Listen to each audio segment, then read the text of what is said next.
I lost 100 pounds last year in just over 5 months. From May to October of last year, I went from this to this. Everyone wanted to know, what was I eating? How was I exercising? What supplements was I taking? And I made videos on all of those topics. So if you want to check them out, I'll put the links in the description below. I'll put little title cards here if you want to click on them. But I did detailed breakdown. I think the videos are like maybe 20 minutes each. So they're very deep, very detailed in case you want to know exactly what I was doing. But what I want to talk about today is, to me, the most important concept that you need to understand. Otherwise, you're going to constantly be robbing yourself from the hard work that you're probably putting in on a day-to-day basis. Think about it. You are working your booty off at the gym, and for some reason, it seems like no matter what you do, you're not really seeing those gains. And yet you're seeing other people doing similar things, maybe even not working as hard as you, and yet they seem to be making progress. Or maybe you're dieting. You're choosing salads over the pastas and the potatoes and the rice. You're skipping the desserts. You are limiting your calories, and you've been doing it for weeks, and yet you're not seeing that weight loss, that body fat reduction. And yet you're seeing other people who may not be grinding and sacrificing as much as you are, and they are making more strides. They're losing more weight. They're burning more fat. It feels like you're getting robbed. I want to be honest. Some of you guys, maybe you're not working out as hard as you think. Maybe you're not as accurately tracking how hard you're working out, how many calories you're actually eating, and it might just be that. But for a vast majority of you guys, you're feeling like you're getting robbed, and you are. That's what I want to talk about today. Why that robbery is happening and how to stop it. How to finally get the return on investment that you're putting into your body. How to finally get exactly the gains that you deserve from your hard work, the fat loss and the weight loss from the sacrifices that you're making. How do you finally get what you deserve? That's what today's topic is all about. And I was racking my brain as to how to explain it, because honestly, it's not a complicated concept, but it's kind of hard to understand, because basically what I'm going to be talking about today is how our body is not as simple as calories in, calories out. I know, hot take. A lot of people think that's all it is. You want to lose weight? Eat less. You want to lose weight? Work out more. You want to lose weight? Run more. You want to gain muscle? Work out more. And I'm telling you, it is not that simple. And this concept should finally stop the robbery that has been happening to you. So I've been wanting to do this forever, so please indulge me. I got one of those whiteboards.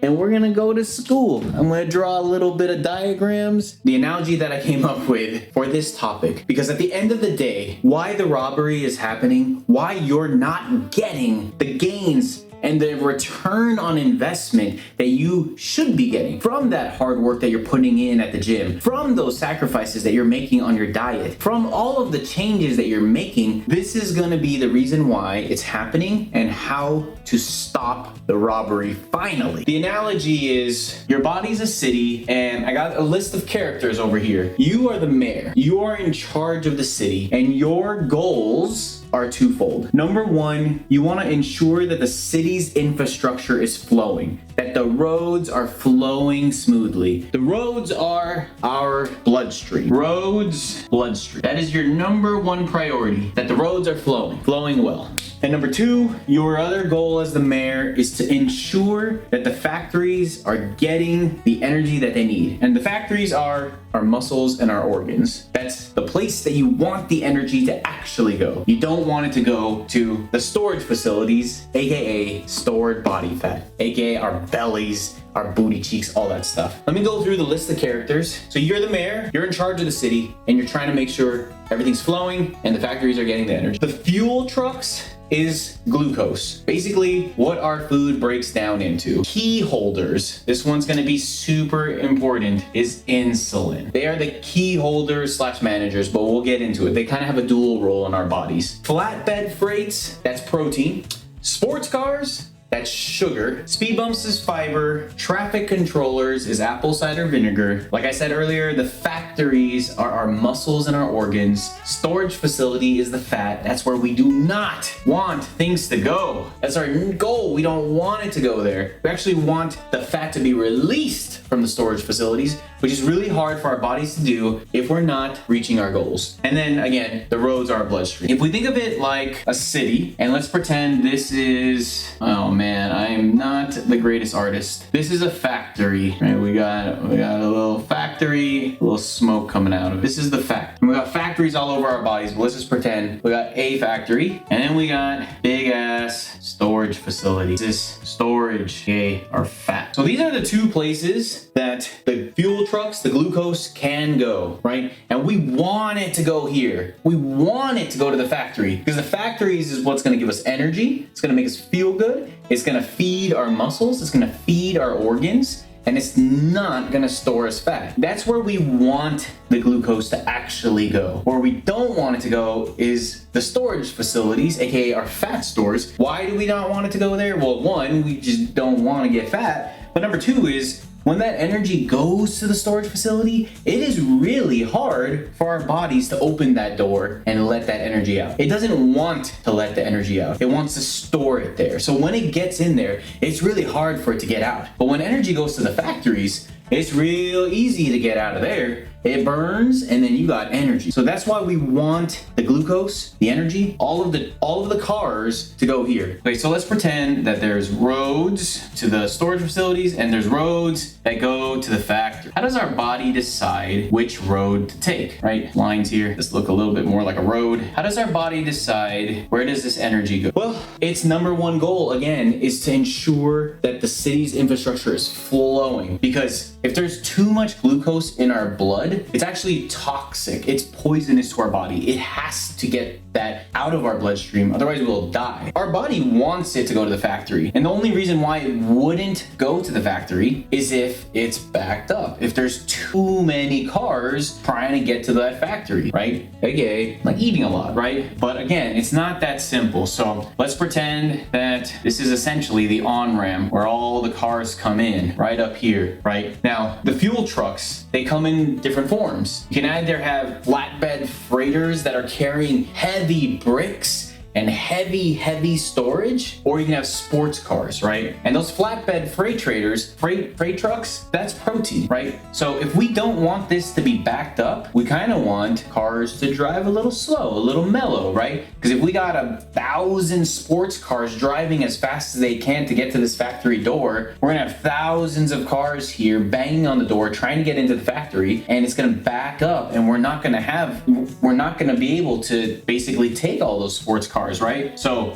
when you're choosing what fuel trucks to carry that glucose, you can either choose a flatbed, big ass truck that's carrying a bunch of heavy loads of bricks and heaviness, right? That is protein. We can either do it like that, or I'm gonna try my best, or you have this tiny little sports car that's super fast and it will bullet to the factory, right? So if we eat a bunch of protein, it's gonna drive slow as balls and it's gonna go down slowly and come to this factory very slowly. When those trucks get to that factory door, the factory is not gonna feel overwhelmed. And the only way those factories doors open, by the way, is by the key holders, aka insulin. These factories are locked. The doors are locked. Cars can't just flow in and out of it. They're locked. And the only way they open is through insulin, right? So when our body recognizes that there's a bunch of fuel trucks on the road, it will release insulin, right? To open up those factory doors. So if we got a bunch of slow big trucks carrying protein slowly coming into the factories, perfect, right? Our body sends insulin opens these doors, the doors open, and trucks can flow in easy, right? One at a time, easy peasy. They go into the factory burns that energy, and then we got all kinds of energy. Shout out to the Hodge twins from back in the day. All kinds, right? But if we got a bunch of sports cars, and there's sports car, and they're coming in fast, and they're backed up, they're waiting to get into the factory, our body, when it recognizes that there is so much glucose in our bloodstream, the only thing it's gonna do is send more insulin. It's gonna send more key holders, more insulin to open up the factory doors. But the thing is the problem is not enough insulin. The problem is there's too much glucose there's too much blood sugar in our bloodstream. And what happens when there's too much insulin in our bodies? The insulin has a secondary job. The key holders have a secondary job, which is managing the flow as well. So when this happens and our body suddenly has all of these key holders waiting to unlock something that can't even be unlocked because it's not the problem. It's not that there's not enough managers, it's that there's too many sports cars on the road. What it will do is it'll say, okay, you know what, never mind, everybody go this way. Everybody go this way. The factory's backed up. Everyone got to go this way. So now we're starting to send a bunch of cars, a bunch of fuel trucks, place we do not want it to go, which is our storage facilities, aka our fat stores. That's what happens. So how the hell do we stop this from happening? How do we stop the pile up that happens at the factories? How do we stop the insulin from telling the cars to turn here because you can't flow here, you got to go this direction? How do we stop it? Well, one super important thing is the order in which you eat, right? Because if you send those sports cars on the road, aka sugar, right? Like if you eat your desserts, your pastas, your rice, your potatoes, if you eat that first, you're essentially putting sports cars on the road before anything else, which is not good. We basically want to create like a pile up before this decision making place, right? We kind of want it to pile up all up in here, which is basically our digestive system. We want everything to pile up here in our digestive system before our body starts deciding where is this glucose gonna go. If you eat protein first, you're basically putting a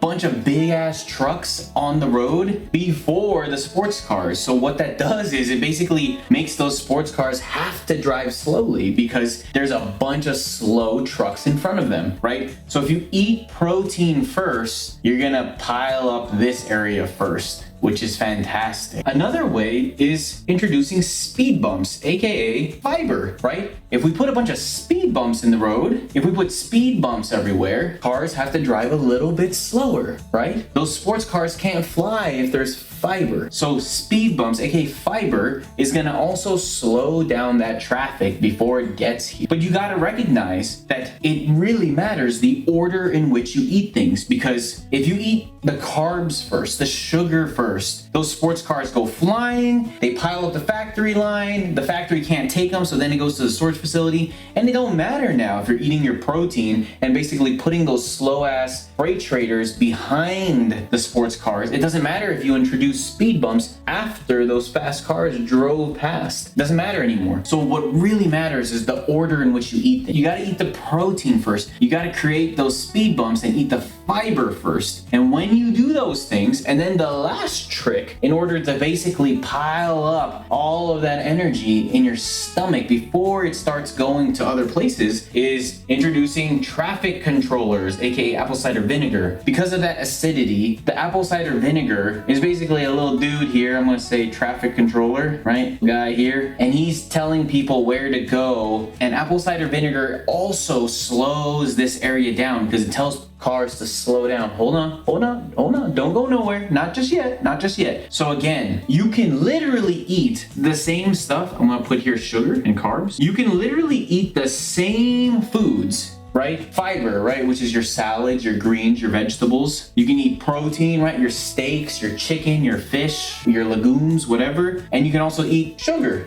right? Your pastas, your potatoes, your rice, your bread, your pastries. You can eat all of these things and apple cider vinegar, but if you eat it in the wrong order, you're gonna screw yourself over. You're literally going to back up your factories. You're gonna create a blood sugar spike. Your body's gonna send a bunch of insulin, aka managers, and everyone hates managers, and it's gonna send a bunch of managers down there to try to open those doors, and those doors are not gonna open, so then those managers are gonna say, screw it, go to the storage facility. We have unlimited space here, and those roads, they can flow whenever they want. So you can eat the exact same meal, but if you eat it out of order, you're gonna screw yourself and you're not gonna be able to see those gains. You're gonna feel lethargic because all that energy never got to the factory. It never got to actually burn and give you that energy that you needed, that glycogen that you needed, that your muscles needed, the energy that your brain needs, your organs need. It never got there. It just went to your fat. So you're feeling lethargic and you're gaining weight. So this is what matters. This right here. I know this is a terrible drawing. The goal is to pile up and slow down all of the carbs here before your body makes the decision to store it as fat or to use it as energy in the factories. That's the main point that I wanted to make today. And I am telling you, I used to eat, when I was losing my drastic amount of weight, I was eating about 1,000 calories a day. That's not a lot, right? Especially for someone that was 270 pounds. And since then, I'm probably averaging more like 2,500 calories a day. But because I'm eating in the appropriate order and giving my body what it needs and the instructions that it needs, I'm not gaining weight anymore. I'm actually losing fat. And why this matters so much when you're trying to burn fat is that your body will never open these doors at the storage facilities, aka our fat stores. It will never open those doors if the city's backed up, if there's traffic jams everywhere, if there's insulin all over the place, if there's glucose and it has no idea where to go. It's basically never gonna open these doors, right? Because why would it open these doors and essentially turn into a factory and start burning energy? Why would it ever do that if there's constant deposits of energy going in here? It's never going to open those doors because it's basically in deposit mode, not withdrawal mode. The only time the storage facilities open the doors is when there's no excess glucose coming this way. That's the only time the storage facilities will open the doors, right? If there's constant deposits, it's never gonna open the doors. You're never gonna burn the fat. No matter how hard you work out, no matter how hard you pushed at the gym, no matter how many miles you ran, and no matter how many laps you swam, it does not matter, and these doors will never open if you do not stop all of the deposits from coming in. And that's why this is so important. Because again, like I was saying earlier, you can eat the exact same meal, but if you eat it out of order, you're gonna screw your body up. And also, you can work your ass off just like anyone else. But if someone's city is actually flowing well, if their foundation is strong and their mayor is doing the job, then their hard work will actually open these doors, and those doors in the back will come out and energy will be burned. These doors will open, and that's our goal. We want our body to finally let go of all of that fat, and it will never open. I'm promising you, it will never open if you don't take care of this. It doesn't matter how hard you work out. So that's why the robbery is happening. That's why you can work out as hard as your friend, and for some reason they're losing weight and burning fat and you're not. For some reason they're getting a bunch of energy and their muscles are on fire and building and getting bigger and stronger, and you're just getting fat. That's why it's happening. I hope that made sense. I really hope that made sense, because this is the literal most important concept that you need to get. Otherwise, all of your hard work, you're just leaving gains. You know what I mean? It's like making deposits, and you're not seeing that return on investment, while you see other people making smaller deposits and they're making all kinds of gains. Understand this, take care of this, and then you will finally not be robbed of your hard work. Hopefully that made sense. I'll catch you guys on the next one. Peace.